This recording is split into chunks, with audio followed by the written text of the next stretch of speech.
makes sense. And then she went to another little spot and she said, wow, I guess this does make sense now.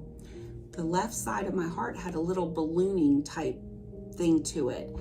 And it's called Takotsubo. I don't know that I'm saying that right. It's Japanese, but it's named after octopus, which means bulging, and then obviously ventricles coming out.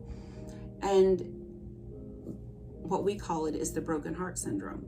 And she said, wow, we see this like tiny times every year.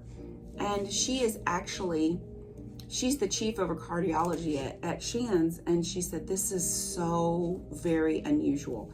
She said, but the good news is there's no blockage, and this episode, your heart attack has passed, and so we'll get you figured out.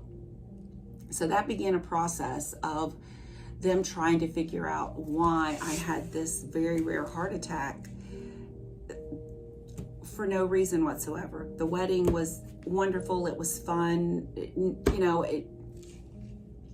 So I was kind of labeled in the hospital over my next 5 days in ICU as the mom who had the broken heart from her son's wedding. Yeah. So as team after team comes in and they look over my chart, and at this time I'm still having chest pains, and all the medication they gave me would lower my blood pressure so low it would make me pass out. So just a plethora of things that come along with being in a hospital related to the heart attack somewhat, but I think there's a list of protocol of medications that they give everybody that's had a heart attack, and without me having all those issues, my body just didn't respond to it. So it was quite the journey, because we really had no reason as to why I had a heart attack. And with that comes, obviously the fear of, will I have another one?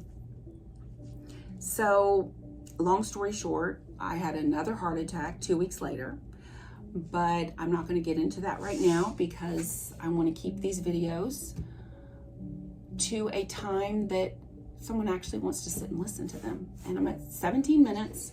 Someone had told me to keep them at 20, so I'm going to end there. So this is a new season. This is a new time. I'm going to share with you what happened with my heart and what God told me to do when I was 8 years old. 50 years later, he reminded me, when are you going to do this? So all I'm saying is it's never too late. It's never over. So that is just kind of a prologue to what I will be bringing later. And we're going to end because we're at 17 minutes and 31 seconds.